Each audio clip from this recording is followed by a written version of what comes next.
এটা হচ্ছে একটা মাউস। তো অথবা .com থেকে কিনে আনা হয়েছে মূলত আমাদের কলেজের জন্য। এটার তেমন একটা রিভিউ পাওয়া যায় না, তো ওই জন্য এখন আনবক্সিং করবো এবং আহ, দরকার হলে একই ভিডিওর মধ্যে আর কি আনবক্সিং থাকবে এবং এটা পারফরমেন্স কেমন অন্তপক্ষে 2-3 দিন চালানোর পর। তো দেখা যাক। এটা হচ্ছে প্রোটনের একটা মাউস। তো এই মাউসটা ফিচারগুলো আমি জানি না তেমন একটা, মানে কত ডিপি হবে কি। তো আনবক্স করছি প্রোটনের মাউসটা।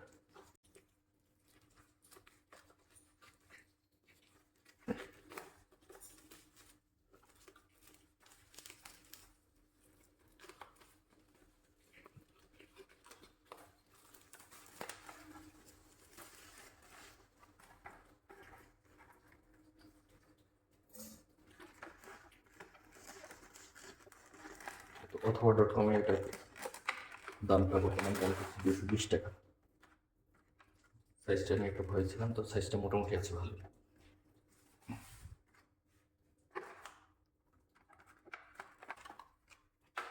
খুবই হালকা।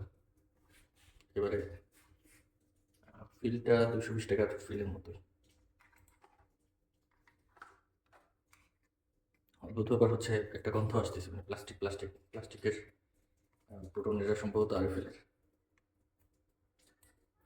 তেমন কোনো ইনফরমেশন আপাতত দেওয়া নাই। মডেল হচ্ছে J205 প্রোটন। আর ডিপিআই কত, হ্যাঁ এখানে দেওয়া আছে। 3D word office mouse, colour black, optical sensor, resolution হচ্ছে 1000 dpi, interface USB, plug and play, material HIPS, USB cable connectivity, customer care দেওয়া আছে। যাই হোক, তো আশা করি মাউসটা ব্যবহার করে তারপর এটা রিভিউ দেওয়া যাবে। এবং একটা ওয়ারেন্টি কার্ড চলে আসছে। প্রোটন মাউসটা মোটামুটি 3-4 দিন ব্যবহার করা হয়েছে। তো এই মাউসটা যথেষ্ট পরিমাণ ভালো, যদি আমি এই দামটা বিবেচনা করি শুধুমাত্র। হ্যাঁ, শুধু দাম বিবেচনা করতেছি, কারণ হচ্ছে এটা 220 টাকা দিয়ে কেনা যায় এবং বেসিক যত কাজ আছে, হালকা পাতলা কাজ আছে, সব এই মাউসটা দিয়ে আরামসে চালাই যাওয়া যাবে। কিন্তু আমি যখন আমার ব্যবহৃত, যেমন এই মাউসটার দাম মোটামুটি 550 টাকার মতো।